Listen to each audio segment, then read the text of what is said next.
All right, hey again, everyone. It's another episode of Channel Futures TV. I'm Craig Galbraith, Editorial Director with Channel Futures. Pleased today to be talking with Jeff Works. Jeff is Head of Agency at Webex by Cisco. Jeff, how are you? Doing well. Thank you for having me, Craig. Absolutely. Glad you could join us. So I wanted to ask you a number of questions today, starting with why did Webex begin working with technology service brokers and their partners?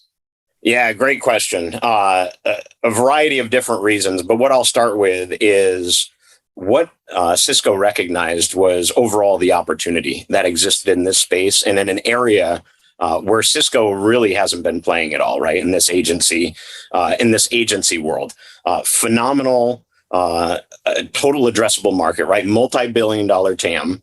Again, where Cisco, for the most part, has really ceded this market to our competition.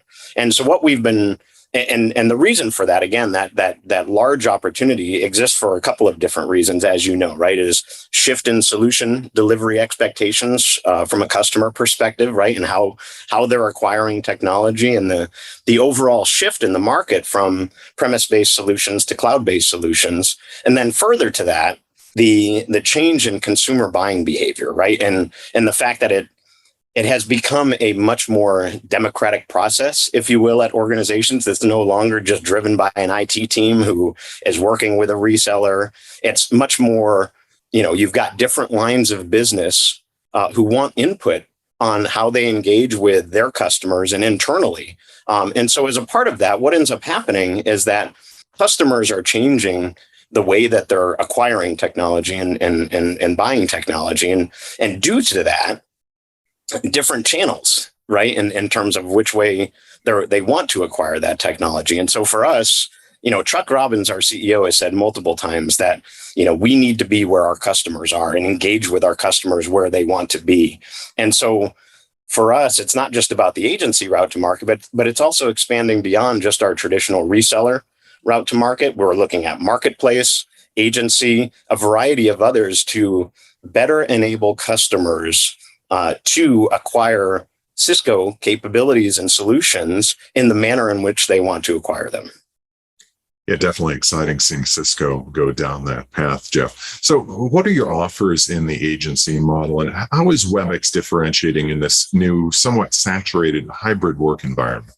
Sure. Yeah. So the initial offers that we're providing right now through the agency route to market is our multi-tenant UCaaS solution, highly available, highly reliable, highly scalable, and it's Webex calling, right? So we've got our Webex calling solution, we've got our Webex meetings, we've got Webex webinars, and then we have our devices as well too, which integrate seamlessly with those solutions.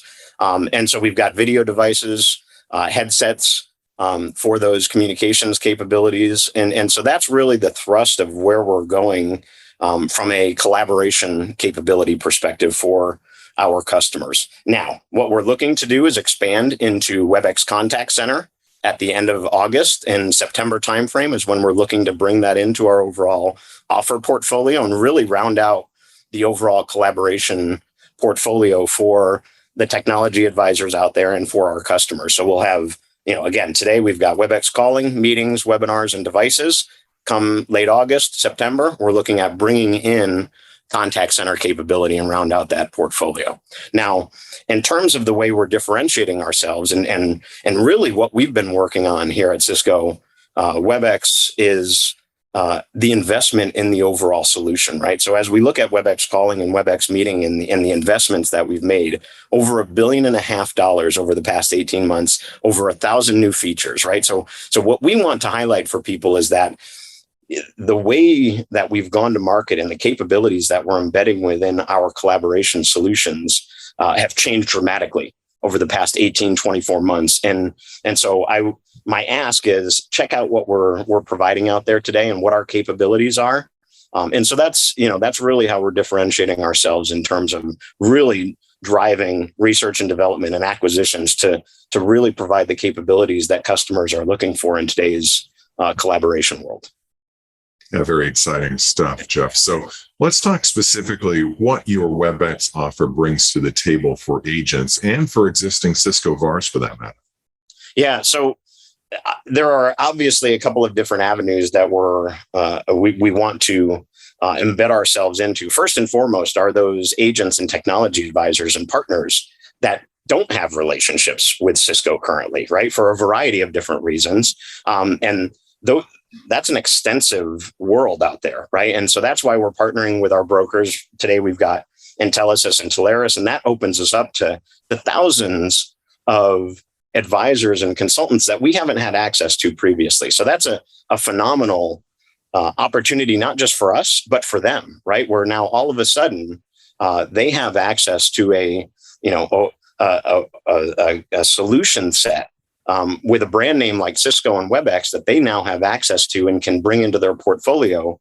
And the key for us and the way we want to engage with them is around transaction velocity, right? And making sure that we're quick, and then simplicity, and making sure that we're easy to do business with. And those are our focus with not just the agents themselves, but also with our existing VARs, right? And so those existing VARs exist on two different levels, I'll say. One, we've got our Cisco Collab VARs who sell collaboration today.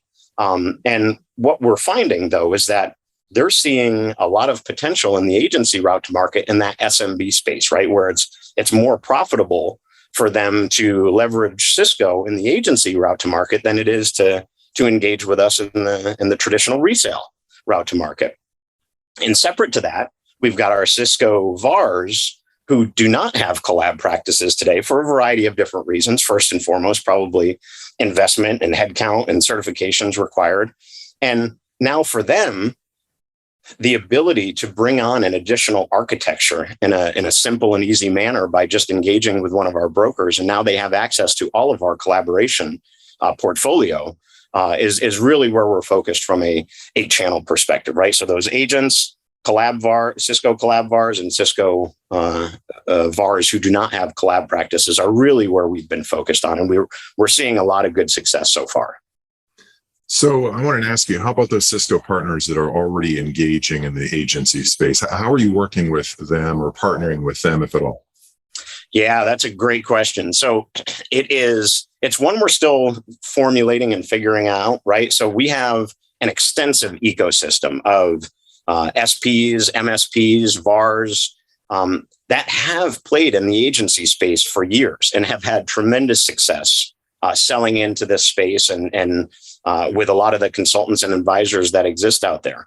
And what we want to do is we want to make sure that what we're doing as we enter into this market is that we're not creating a competitive environment, or we're not competing against those other providers who already act as suppliers to our brokers, right? And so what we want to be able to do is make sure that as we enter into this market, that we're coming in holistically and being able to, the old saying of a rising tide lifts all boats. That's what really we're focused on at Cisco, is being able to elevate not just Cisco, but also our ecosystem of partners as well too. And so that's, we're formulating what that program looks like more formally.